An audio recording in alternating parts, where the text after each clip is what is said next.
and I love outdoors and the rivers, and I've always been like that. It's not I saw a certain thing and that hit me and I had to make a change. I've always just really liked the environment. In my honours year last year, I decided to do water, and I found it very interesting, and I didn't realize how complex and dynamic and transdisciplinary it is. And in one of the lectures, my lecturer, who's now my supervisor, posed a question to us about the Duzi River through Pietermaritzburg. And he made a list of companies that actually who are working to make it clean, and it must have been over 10 companies.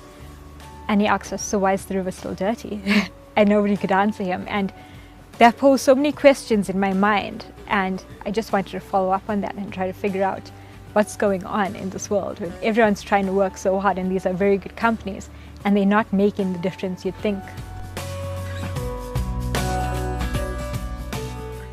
South Africa is facing, I think, a bit of a water crisis as well, and it's not just water as in drinking water, it's recreational, and it has so many other effects on ecosystems, and land use has an effect on water, and it's so varied and so many different aspects. And my project looks at aquatic ecosystem health, and it looks at land use, and it links the two. But it's not just that, it looks at social sciences and pure hard physical sciences and tries to incorporate all of that. So at the end of the day, instead of a scientist doing a study, giving it to a decision maker who doesn't understand it, and they're making a decision and the public's just sitting there. My project's not only looking at the link between land use and ecosystem health, it's also trying to get people to understand the effect of what they're doing. I'm trying to look for a data-rich environment that you can input and get your results, and a data-poor environment. So there's not many studies done there, and they still want answers because there's going to be changes made. And that was the one I had access to, and it's the one where people wanted help, and it looked like a very good, it still does of course, case study, because it's prior to the dam being built. So you can use the program kind of as a prediction tool, and you can compare what happens after the dam in the future as well, because I would like to further my studies. Sustainability is the popular word, and everyone's using it.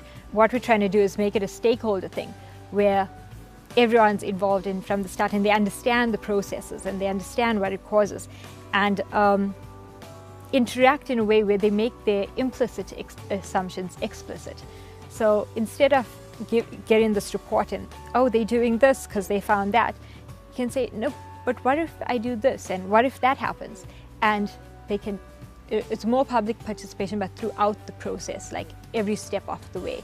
And I think people will, once again, social change and accept that and embrace sustainability more, instead of just this big word that scientists keep using and throwing around. Yeah.